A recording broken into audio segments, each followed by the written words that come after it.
各位益友好，今日咧就唔同大家進行教學啦，而係想探討一下一啲哲學少少嘅話題，分享一下最近喺文王卦之中所得到嘅感悟，從火珠林所蘊含嘅大道去睇呢個社會嘅運作。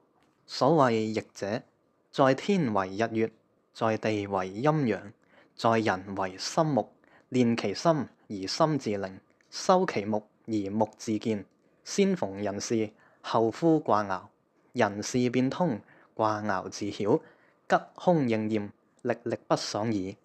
所以呢，無論我哋練丹又好，行法又好，研究易學術數，甚至乎身體力行去濟物利人，無論點樣嘅修行方式，去到最後都係一句說話：借假修真，從而感通天地。而火珠林呢，有睇過嘅朋友啊，都唔難發現佢係用財爻同官爻作為重心展開佢嘅斷卦思路嘅。咁呢種思考模式咧係幾有趣嘅，因為無論喺任何時代，大部分人佢起卦占卜嘅目的都會同利益有關。咁財就可以定位成任何嘅物質、慾望，又或者構成危險、機會、疾病嘅源頭。官咧就可以定位成任何嘅危險、機會、權力、禍害、疾病啦。當然，佢係能夠將財所代表、所蘊含嘅意義吸引過嚟。而呢樣嘢正正就係陰陽，唯陰不長，獨陽不生。只有一個個體得一樣嘢係唔可以構成同埋定義到陰陽嘅。就正如一個硬幣，佢有兩邊，因為佢有比較，先至能夠構成到陰陽。呢個係事物嘅二元性，亦都係道教嘅二元觀。好啦，當我哋將財同官嘅關係放喺現實嘅情況，具體嚟講，財點生官呢？官又點樣去吸引啲財呢？咁其實可以分成先天同後天兩種情況嘅。例如一個人佢出世喺一個好嘅環境，得到嘅物質就自然多啦，呢個就係先天，亦都係財去俾官所吸引過嚟。但係呢個官始終唔係屬於自己嘅，而係透過官去生父，父再去生自己。咁另一方面，後天又點呢？一個人有權力、有名氣，咁可能係自己爭取翻嚟呢。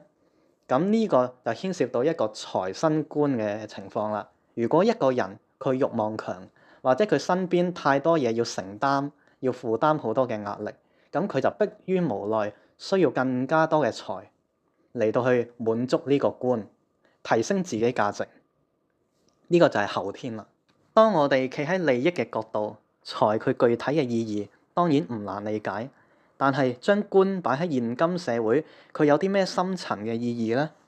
我認為係信用值。正如你去銀行借錢，佢要睇你嘅信用額。你先天出自豪門，含住金鎖匙出世，亦都係因為家族啊長輩所賦予俾你嘅身份，從而獲得信用值。具體嚟講，喺咩情況下會體現得到呢個信用值嘅存在呢？我分享兩個又可悲又可笑，但係好現實嘅情景出嚟啊！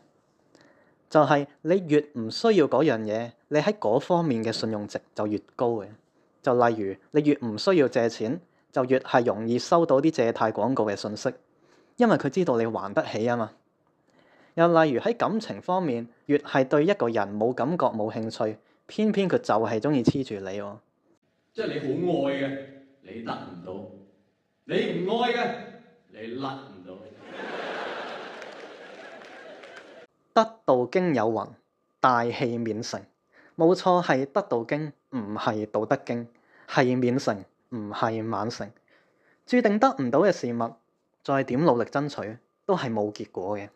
調翻轉，如果世界係都要你達到某個位置，即使你躺平，唔想去做，不斷去拒絕，環境、外在因素都總會有方法去逼你去完成，推動你去嗰個位置。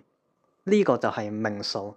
人生嘅大方向咧係冇辦法改變嘅，始終我哋唔係天選之人，我哋只能夠喺既定嘅方向下盡量做好自己，賦予自己生命嘅意義，活出自己所定義嘅價值，道法自然。